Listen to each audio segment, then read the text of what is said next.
Assalamualaikum warahmatullahi wabarakatuh. Waalaikumsalam warahmatullahi wabarakatuh. Baik adik-adik, untuk pertemuan kali ini kita akan membahas tentang berkomunikasi. Nah, kegiatan kali ini sama dengan minggu kemarin, yaitu bimbingan kelompok. Namun bedanya adalah kalau minggu kemarin itu bimbingan kelompok bidang pribadi, kalau sekarang mah bimbingan kelompok bidang sosial. Kemarin ada yang masih inget gak ngebahas tentang apa? Saya tahu. Apa? Tentang Lupa. saya tahu. Tentang itu apa sih namanya? Tentang bukan percaya diri. Nah, kalau minggu kemarin tentang percaya diri, Ya. kalau minggu sekarang itu tentang apa sih? Ada yang tahu? Enggak tahu. Kalau sekarang itu tentang cara berkomunikasi yang baik dan benar, Iya. bidang sosial. Nah, sebelum kita ke kegiatan inti, kita akan melakukan ice breaking atau pemanasan permainan dulu. Nah, begini permainannya. Iya. Coba sekarang angkat tangan kanan. Semuanya tuh. Nah, Semuanya. sekarang tangan kanan. Sekarang angkat tangan kiri. Bagus. Sekarang ke bawahin. Nah, sekarang kalau misalkan saya bilang kiri, berarti teman-teman angkat tangan kanan. Jadi Ya, siap. kebalikannya ya. Oh, iya. So, sekarang angkat tangan kiri. Nah, hukumannya adalah memperkenalkan diri, nama dan umur. Udah. So, nama kamu siapa? Namanya Lutfi, umurnya? Sekarang sekali lagi, fokus ya. Iya. Harus belajar Iya, memperhatikan, iya. fokus. Sekarang angkat tangan kanan. Ini berdua salah nih, dihukum. Aduh. So, perkenalkan nama kamu. Nama siapa? Yo, Umurnya? 7. 7. Nama kamu siapa? Fatir. Umurnya? 9. Nah, bagus. Nah, sekarang kita langsung masuk ke kegiatan inti, yaitu cara berkomunikasi yang baik dan benar. Ya. Sebelumnya ada yang tahu nggak apa itu komunikasi? Saya tahu. Apa? Itu namanya sih Coba jawab, nggak apa-apa salah juga. Jawab. komunikasi. Komunikasi. Komunikasi itu teleponan. Terus yang lain coba apa? Ada yang tahu nggak? Enggak. Komunikasi itu kalau bahasa sederhananya adalah ngobrol. Oh gitu ya. Ya. Nah, sekarang saya akan menjelaskan sedikitnya tentang komunikasi. Komunikasi itu kan tadi ngobrol. Ya. Ada dua macam, komunikasi verbal Ya. dan komunikasi non verbal. Ya. Kalau komunikasi verbal mah itu kayak bicara, ngobrol Ya, kayak ya. gitu. Kalau non verbal mah kayak isyarat, bahasa isyarat. Gimana itu bahasa isyarat? Misalnya kalau misalkan memanggil teman, Ya. kan kalau komunikasi verbal mah, "Tapi sini." Ya. Nah, kalau misalkan komunikasi non verbal, Ya. bubupayan bahasa Sunda Oh nama. gitu. Ya. Nah, gitu. Selanjutnya saya akan sedikit menjelaskan bagaimana cara berkomunikasi dengan baik dan benar. Yang pertama, mendengarkan dengan baik. Nah, Ya. kalau misalkan ada yang sedang bicara, baik itu guru atau teman atau siapapun itu, maka adik-adik harus mendengarkannya dengan baik dan benar.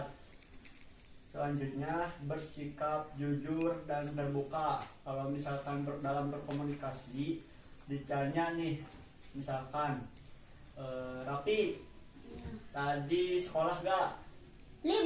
Libur. Nah, itu kan jawaban jujur. Nah, itu adalah contoh komunikasi yang baik dan benar. Coba saya tanya lagi satu kali, Fatir dan Dio, tadi sholat zuhur enggak? Jujur, harus jujur. Kalau tidak bilang tidak, kalau dia bilang iya. Bilang jangan Tidak. bagus. Nah, gitu harus jujur. Nah, harapannya adalah kalau misalkan jujur, nanti teman-teman bisa, kalau misalkan tidak sholat zuhur tadi, nah keesokan harinya teman-teman harus sholat zuhur. Kamu jangan. Nah, sekarang saya tanya kamu, Lutfi, dia menanya bawah, Lutfi tadi sholat subuh enggak? Enggak. Nah, gitu harus jujur. Tapi kalau misalkan sholat itu wajib, jadi kalau misalkan tadi nggak sholat, besok harinya harus sholat. Sekarang kita permainan lagi ya, biar Iya, fokus. Iya. Kalau misalkan saya bilang tangan kanan, angkat tangan kiri. Iya. Coba angkat tangan kiri. Benar semuanya. Angkat tangan bawah dulu. Angkat tangan kanan. Salah kamu. Ya udah. Harapannya adalah adik-adik bisa fokus ketika saya menjelaskan sesuatu.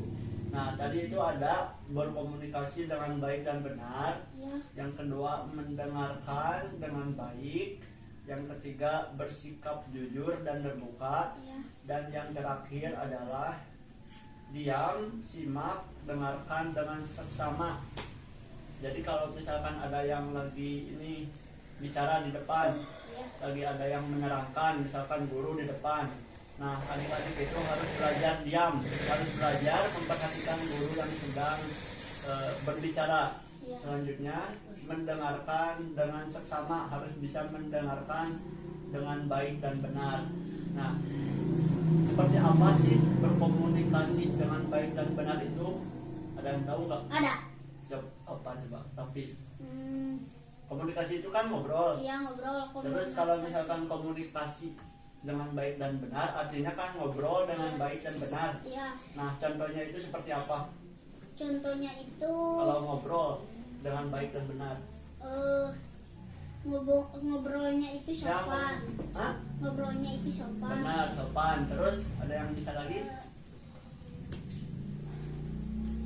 Terus ya, intinya begitu. Kalau misalkan ngobrol dengan temen nih, kalau misalkan ngobrol dengan teman, jangan sampai bicara dengan bahasa yang kotor. Iya. Jadi bicaranya itu harus sopan, jangan panggil nama yang tidak sesuai. Yang kayak si gitu. Iya, kalau misalkan nama panggilan teman itu Raffi, Iya. dipanggil nama hewan, Itu gak boleh ya? iya benar, gak boleh. Nah, komunikasi yang baik dan benar itu contohnya antar sesama teman memanggil nama yang sesuai dengan namanya teman Kalau ke kamu. orang tua itu kalau yang lebih besar itu harus bicara yang sopan ya? Ya benar, harus bicara yang sopan, harus mendengarkan apa yang dikatakan orang tua, harus menuruti, kalau bahasa Sunda mah nurut kepada apa yang dibicarakan oleh orang tua. Nah, mungkin segitu saja untuk pertemuan kali ini. Intinya untuk minggu kemarin kan kita belajar tentang percaya diri. Iya, percaya diri. Kalau misalkan minggu sekarang tentang apa, barusan coba perhatikan kamu. Tentang komunikasi. Komunikasi. Komunikasi. Coba sekarang minggu. Kalau minggu kemarin tentang apa? Tentang percaya diri. Coba satu-satu. Kamu Rapi, minggu kemarin tentang apa? Minggu kemarin jangan. Percaya diri. Coba kamu Percaya dulu. diri. Kamu dulu Patir, minggu kemarin. Kalau minggu sekarang, Komunikasi. cara berkomunikasi, cara ngobrol yang benar. Nah, diharapkan setelah selesainya kegiatan ini, teman-teman kalau misalkan ada yang bicara di depan, jangan ketawa-ketawa. Udah. Nggak bagus ya. Nah, kalau misalkan ada yang bicara, jangan ketawa-ketawa. Itu adalah bagian dari bagaimana cara berkomunikasi yang baik dan benar. Apa tuh? 3. Baik, untuk kesimpulannya adalah diharapkan adik-adik setelah kegiatan bimbingan kelompok bidang sosial ini adalah adik-adik memiliki kemampuan berkomunikasi baik verbal ataupun non verbal dengan baik dan benar. Ketika berkomunikasi atau ngobrol dengan orang lain, adik-adik bisa berkomunikasi dengan sopan. Mungkin itu saja untuk pertemuan kali ini. Wassalamualaikum warahmatullahi wabarakatuh. Waalaikumsalam warahmatullahi